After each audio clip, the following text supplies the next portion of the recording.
Salam untuk kita semuanya, berjumpa lagi dengan saya Bapak Ibu. Mari kita ulas kembali informasi terkait dengan pendataan honorer di tahun 2024 tahun ini, sebagaimana yang telah disampaikan sebelumnya bahwa batas 19 April untuk melakukan pemutakhiran data, dalam arti ini pemutakhiran data mandiri. Informasi sebelumnya disampaikan bahwa para honorer yang telah terdaftar dalam database Badan Kepegawaian Negara atau BKN akan diangkat menjadi aparatur sipil negara dan status pegawai pemerintah dengan perjanjian kerja atau P3K 2024. Nah, sehubungan dengan hal tersebut, Bapak Ibu diwajibkan melakukan pemutakhiran data mandiri atau PDM non ASN.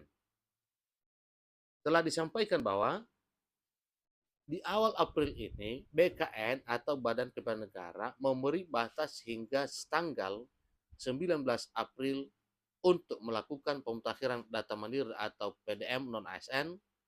Tahap awal ini baru berlaku untuk tenaga non-ASN dari Kementerian Agama Republik Indonesia. Untuk tenaga non-ASN di bawah Kementerian Pendidikan masih menunggu jadwal.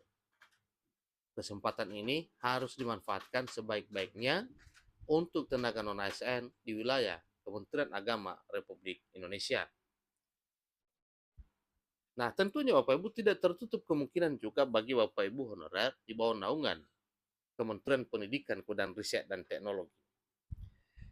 Ini lantaran tenaga non-ASN yang terdaftar dalam database Badan Kepegawaian Negara akan diangkat menjadi pegawai pemerintah dengan perjanjian kerja atau P3K.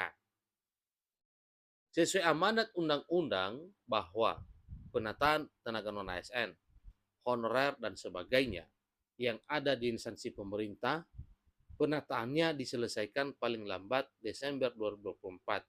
Tulis PDM non-ASN kemenak.go.id. Jadi tahapannya Bapak Ibu, ya, walau sebelumnya sudah pernah kita bahas, tetapi alangkah baiknya kita ulas pada pertemuan ini, mengingat hari ini adalah batas ya, batas PDM itu ya, batas pemutakhiran data mandiri untuk Bapak Ibu non ASN. Jadi Bapak Ibu silakan kunjungi website resmi PDM non ASN Kemenak ya, di https pdm-non-asn-kemenak.go.id. Persiapan data, silakan pertama-tama ya, kita akan memeriksa data dengan menggunakan nomor induk kependudukan, NIK, dan nomor kartu keluarga atau KK. Kemudian selanjutnya registrasi ulang. Bila data Anda sudah tersedia di aplikasi PDM, silakan login untuk melengkapi data. Dan yang ketiga, ajukan data dan jangan lupa submit.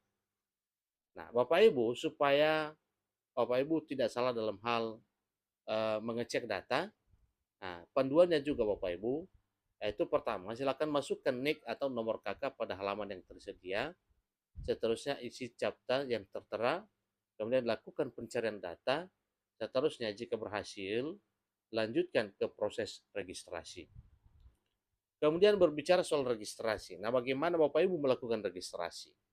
Nah, caranya itu isi data NIK, nomor KK, email, dan nomor WhatsApp yang benar-benar aktif. Kemudian, pastikan bahwa nomor WhatsApp aktif karena password akan dikirim melalui WhatsApp. Ketiga, masukkan captcha dan kirimkan. Seterusnya Bapak Ibu login ya. Cara Bapak Ibu login, setelah registrasi halaman login akan muncul. Kemudian masukkan NIK dan password yang telah dikirim melalui WhatsApp dan seterusnya isi captcha dan klik masuk ya. Jadi itu caranya untuk Bapak Ibu supaya bisa login. Kemudian pengisian data profil. Caranya itu lengkapi data diri yang diminta, kemudian ganti foto profil jika diperlukan. Nah, mengenai riwayat pendidikan, tentunya ini juga perlu ya.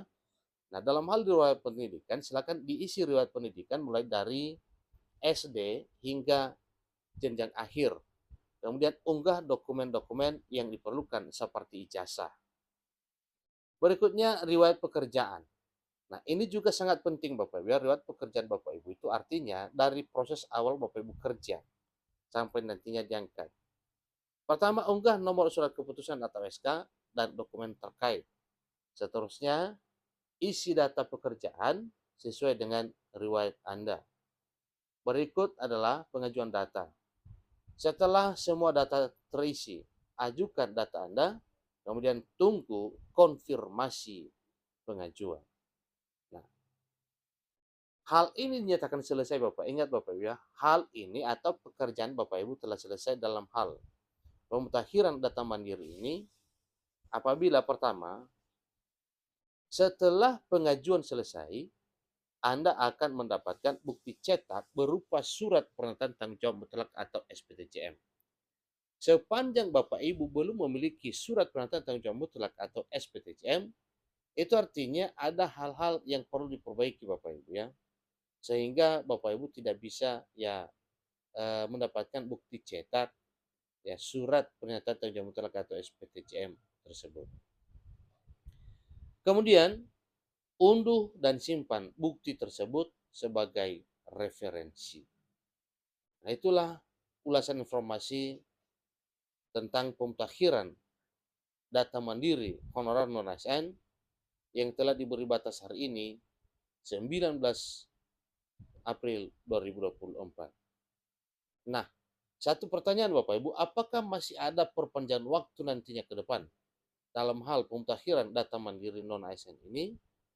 Sampai sekarang itu belum bisa kita berikan kepastian karena belum ada informasi mengenai perpanjangan pemutakhiran data mandiri bagi seluruh honorer non-ASN.